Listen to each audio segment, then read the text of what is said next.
aziz İslam davası için canlarını veren şehitlerimiz bu ayda şehadet şerbetini içmiştir. Bizler de bu vesileyle bu etkinliği düzenledik. Şehitler denildiğinde içimizi hem bir hüzün hem de bir sevinç kaplar. Hüzünlenmemizin sebebi o şehitler gibi olamayışımızdır. Sevinç de şehitlerin cennet ile rızıklandırılmalarıdır. İslam düşmanları bölgemizi kafirleştirmek, İslam'dan uzaklaştırmak için bütün güç ve kuvvetleriyle çalışmalarına rağmen Allah'ın yardımıyla Müslümanların ihlaslı ve fedakar çalışmalarıyla bunu gerçekleştirememişlerdir. Değerli kardeşlerim, bu zalimler zulümlerine halen devam etmektedirler. İslami çalışmaların önünü kesmek için ellerinden gelen bütün gayretleri göstermektedir. Elbette ki hür gençlik olarak, hür davaya gönül vermiş olan bizler de bütün güç ve kuvvetimizden, imkanımızdan her türlü fedakarlıkta bulunarak bu zalimlerin amaçlarına ulaşmamalarına engel olmalıyız. Ve geçmişte olduğu gibi bugün de emperyalist ülkelerin tetikçiliğini yapan zalimler Müslümanları şehit etmektedirler. İslami çalışmaların önünü kesmek için her türlü hile ve ahlaksızlığa başvurmuşlardır. Değerli kardeşlerim, bu mücadele tarihinde elbette ki milat sayılabilecek merhalelerden geçtik biz. 6-8 Ekim olaylarında Şehit Yasin ve arkadaşları gibi Allah yolunda kurban oldu ama zalimlere boyun eğmedik. Şehit aydan sokturulduk. Tekbir! Tekbir! Değerli kardeşlerim, bugün insanlar, özellikle gençlik, cehennem çukurunda yuvarlanıp gitmektedirler. Bunlara dur dememiz lazım. Bunlara güzel ahlakı, İslam'ı götürmemiz lazım. Ve bu etkinliğimiz bizim için bir milat olmalıdır. Tembelliğimizi, gevşekliğimizi bir tarafa bırakıp İslami davet ve tebliğ çalışmalarına hız vermemiz ve insanları kazanmamız gerekiyor.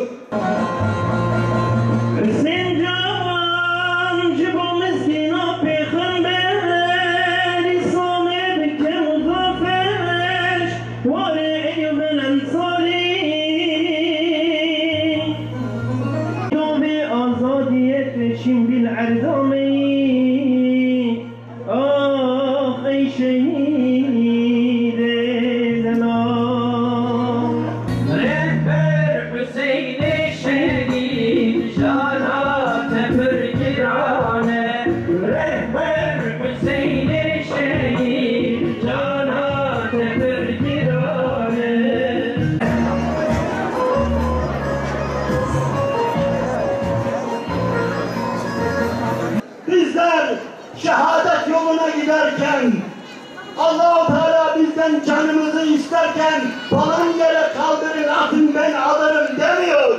Bu işin bir yolu vardır, yordamı vardır. Bu işin içinde alimler olmalıdır. Alimler göstermelidir bize. İşte Allah'ın اِنَّ اللّٰهَ اشْتَرَى مِنَ الْمُؤْمِنِينَ اَنْفُسَهُمْ وَاَنْوَارَهُمْ بِاَنَّ لَهُمُ الْجَنَّةِ Allah ile can ve mal alışverişi, can ve mal verip cennet alışverişi yaptığı o ticaret yerlerini alimlerimiz bize göstermelidir. Ve onun için bizim şehitlerimizin başını alimlerimiz çekiyor, dikkat ediniz. Biz ancak alimlerimizin olduğu yerde, alimlerimizin öldüğü yerde ölmeliyiz. Bugün bu ülkede hatta bütün bir İslam coğrafyasında yapılacak şey, Müslümanların mallarını, canlarını, alimlerin, ciddi alimlerin kontrolünde Allah'a giden yolun işaretlerinin, levhalarının olduğu, gerçekten Allah'a gittiğine, kalıbımızı bastığımız, iman ettiğimiz yollara, Allah yoluna canımızı ve malımızı evet bu şekilde feda etmeliyiz. Yoksa kardeşlerim, düşünebiliyor musunuz?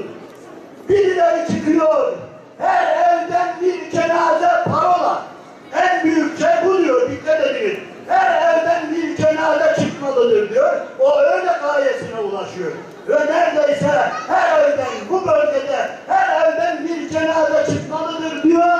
Bunu kendisine birinci ilke edinmiş ve yerine getiriyor. Öteki devlet denilen zavallı da ne kadar insan öldürürsen zafere yaklaştım zannediyor. Ve ölen, kaybolan, ciğeri yanan bu coğrafya oluyor. Bu gidişata Allah'ını, peygamberini, ticaretini, şehadetini en iyi bilen bizler engel olmalıyız. Bu coğrafyanın yavrularını boş yere harcamamalıyız, dur demeliyiz. Ama yeri gelmişse, gerçekten yeri gelmişse, Allah'a gittiğine inanıyorsak, söyleyin Allah aşkına. Yasin böyle, ya ölmese de olurdu.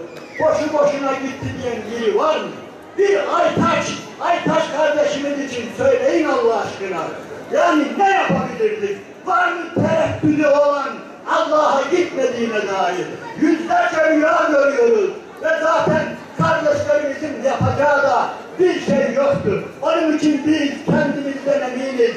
Nasıl ki Allah'ın Resulü sallallahu aleyhi ve sellem müjdeler olsun diye Sa'd bin Rebi'i, Sa'd bin Muaz'ı, Hazreti Hamza'yı nasıl ki müjdeliyorsa biz de Allah'ın izniyle öylesine kendimizden eminiz. Şehit Yasin'imizin, Aytacımızın, Hasan'ımızın, Hüseyin'imizin, Riyad'ımızın, Cumali'mizin hepsi onların bize verdiği enerjiyi, onların bize verdiği gücü, kuvveti inanınız hiç kimse veremezdi. Tekbir!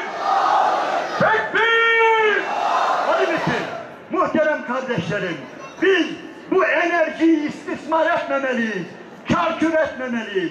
Vallahi küfür dünyası var ya, küfür dünyası şu anda bizim Yasin'imizin, şehidimizin inan bu şekilde şehadetlerinden dolayı inanınız ki pişmanlar. Çünkü İslam coğrafyasına, bu ülkeye öyle bir enerji salınıvermiş ki onun için muhterem kardeşlerim biz şehadetin kadri kıymetini biliyoruz Allah'ın izniyle ve Allah'ın izniyle bir gün bu coğrafyada İslam'ın sancağının en yüksek tepeye dikildiği gün geriye dönüp bakacağız ki bunda bu kardeşlerimizin, bu yavrularımızın böylesine büyük katkıları ve onların verdiği enerji vardır. Şehadet başı vali, mübarek, şehadet başı vali, mübarek. Şehitler kervanına katıldı Aytaç, şehadetiyle geldi özlenen usta. Yasin hocam geldi ona kolları var, Allah'ım bizlerine bu cevabına.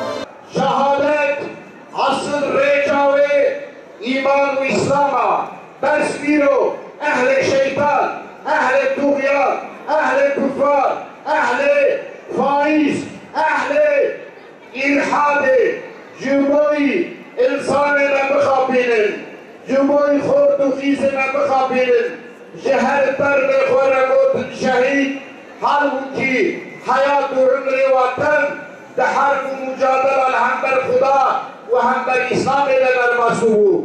Ben mina avul gerek mücadele ve khabat direça iman ve İslam ile bir hata insan bide şehadeti.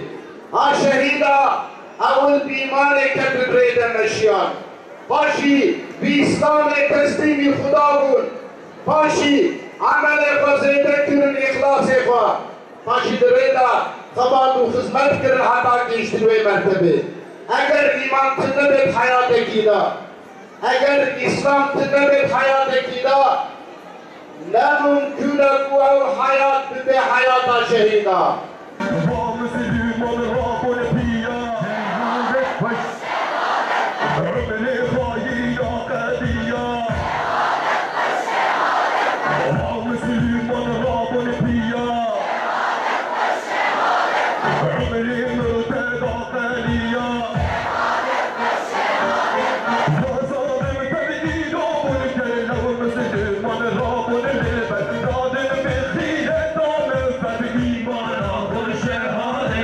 Şu an İslami kesimin neden zillette olduğunu, nasıl düzelebileceğimizi bu programla çok iyi anlatıyorlar. Allah onlardan razı olsun. Bugün gerçekten bölgedeki Müslümanların direnişi hakkında mesela gösterdikleri üstün başlardan dolayı biz gençlerin üstüne düşeni yapması gerektiğini, neler yapabileceğimizi ve bu yolda öncülerimizin davaya adanmışların yolunda gideceğimizi bize gösterdikleri için hepsinden Allah razı olsun. Teşekkürlerimizi sunuyorum.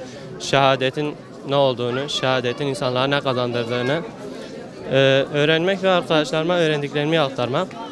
İnşallah Allah'ın izniyle şehadetin ne olduğunu, Allah yolunda gerçekleşmesi gereken şeylerden olduğunu öğrendim. Hamd olsun ki işte biz şehadeti belki ermedik ama şehadet yolunda elimizden geleni yapacağız. Şehadet öyle bir şey ki Allah'la aramızdaki engeli kaldırmak demektir. Allah hepimize şehadeti nasip etsin. Şehadetin anlamını, şehadetin yüceliğini, şehit olmanın nasıl bir duygu olduğunu öğrenmek için geldik. Hamdolsun hocalarımız güzel konuşmalar yaparak o duyguyu bize hissettirdiler. Özellikle Mehmet Göktaş Hoca'nın konuşması gerçekten çok güzeldi. Allah razı olsun. Hani ilahiler falan da yani o ezgilerle, ilahilerle çok güzel bir duygu oluştu bizde. Bayağı coştuk.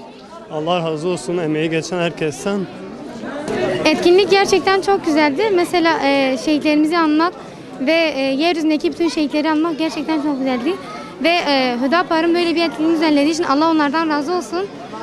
Öncelikle çok güzel bir programdı. Allah bunu hazırlayanlardan razı olsun.